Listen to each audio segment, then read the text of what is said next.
With your question about have we given up too much, I can tell you this, that our intention was, if we were going to be told that as of May 1st, that nope, we're going to extend this even further, we had decided at that point, unless other mitigating circumstances came up, that as a staff we had decided no, that we were done.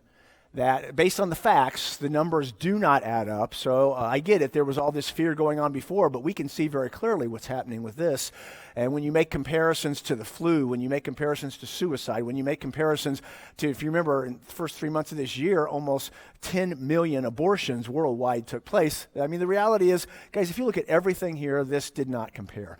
So we had already decided that it was time for us, if that was necessary, to step forward and do kind of the civil disobedience that we see periodically in the New Testament, where they basically said we must obey God rather than man.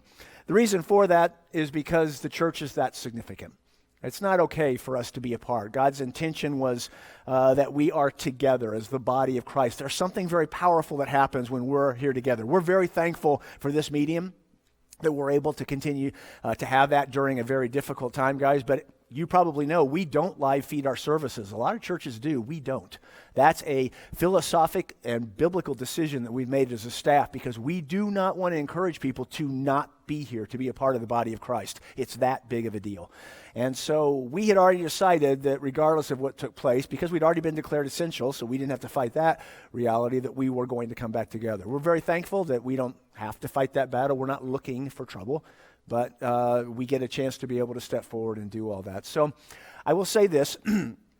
You are probably talking about, there's a variety of churches across the nation that have been attacked by their governors. Remember, there was the one church that actually ended up having police officers. They actually went to their parking lot. They sat in their cars, dialed into an FM station while their pastor taught inside, and listened over an FM station. So they were in an enclosed car, and they all got tickets, $500 tickets, and got their information taken down. And there was a lot of things that happened. Thankfully, Alliance Defending Freedom took that up as a court battle, and immediately the governor started backpedaling through that. That's happened at a variety of places, a number of places that they've been told they're not allowed to meet. That's problematic, guys. We really do have the freedom of religion. We do. And so each church is going to have to make that decision for themselves, but that was the process that we went through. I can tell you with definiteness, we have not given away too much.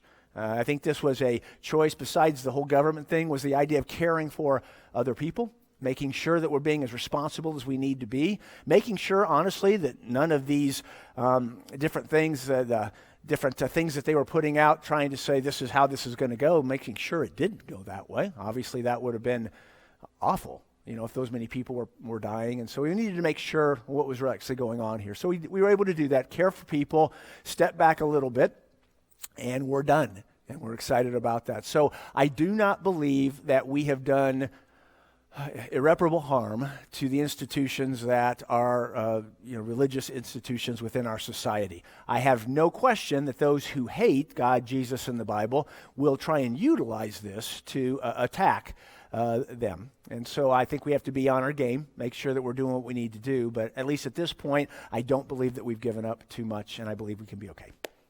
All right,